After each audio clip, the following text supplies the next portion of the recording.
Section 1. You will hear two teachers, Andrew and Katie, discussing the coming excursion of their language class. First, you have some time to look at questions 1 to 6.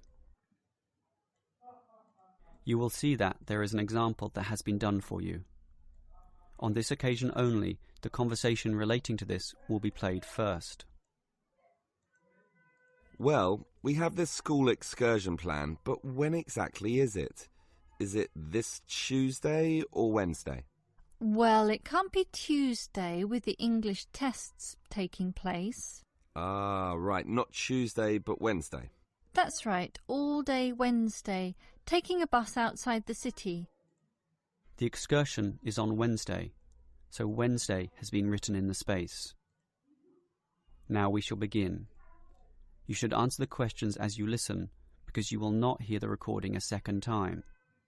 Listen carefully and answer questions 1 to 6. Well, we have this school excursion plan, but when exactly is it? Is it this Tuesday or Wednesday? Well, it can't be Tuesday with the English tests taking place. Ah, right, not Tuesday but Wednesday. That's right, all day Wednesday, taking a bus outside the city. And where are we going? Last month we went to Arthur Island, so this time we're going to the animal park. Arthur Island was okay, but it was too cold. Let's hope the weather for this week's excursion is better. I don't suppose animals care about bad weather, but I certainly do. Have you heard the forecast? Yes, and it's not too bad. Basically, they're saying Monday will be sunny. Good. But then the weather will change. Not so good. Yes. Tuesday we'll have some showers, but by Wednesday, the day of our excursion, it will be, well, their words are cold and cloudy. Cold and cloudy. Well, as long as it isn't wet and rainy, I'm happy enough. We won't need umbrellas, just warm clothing. And what time will we get there? Let's see, the bus picks us up at 8:30 a.m. and then it's an hour and a half on the road, so we arrive at 10 a.m. Sorry, with the 15-minute break, that will actually be 10:15 a.m. That's early enough. Then all our students can see the animals, have their fun, and do whatever they want to do. Well, one fun event planned that day is Birds of Prey. What's that?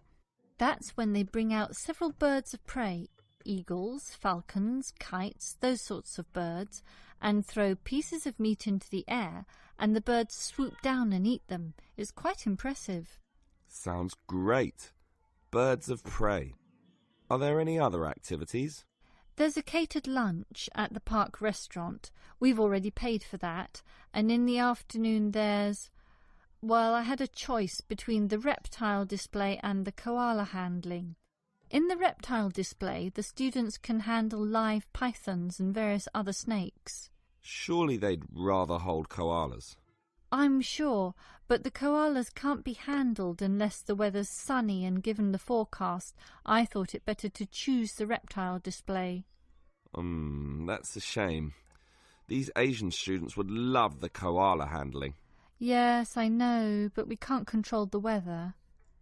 And then we get back. What time will that be?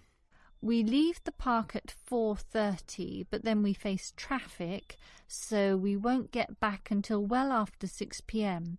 It will most likely be 6:30, but that's better than the last trip.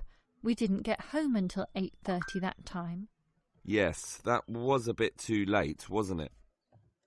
Before you hear the rest of the conversation, you have some time to look at questions 7 to 10. Now listen and answer questions 7 to 10. Andrew, I understand you've been doing some research regarding the breakdown by nationality of our student body. That must have produced some interesting results. You're right. I got some statistics from head office. I would imagine that most of our students are either Japanese or Chinese. You imagine right. But it's the Chinese who constitute the majority, but only just. I had thought Koreans might be second, but it's actually the Japanese, quite close behind. It's somewhat surprising, but obviously all those study tours that our university markets in Japan are bringing in students. What's the breakdown exactly? Japanese are a quarter of the whole, which is considerable. Last year they were only 16%, so that market has grown nicely. The only other proportions of some weight are the Indonesians and Koreans, about the same. Indonesians at 15% and the Koreans are a little higher, not like last year when they were less than 10%. I thought we'd have more Indonesians than Koreans. Well, as I said, they're about the same. Just like the Saudi and Thai student numbers, almost the same also, both just under 10. Which one is bigger? Thai students number just a fraction more. As for the other nationalities, collectively they're only 3%, so it wasn't worth giving each of them a separate category.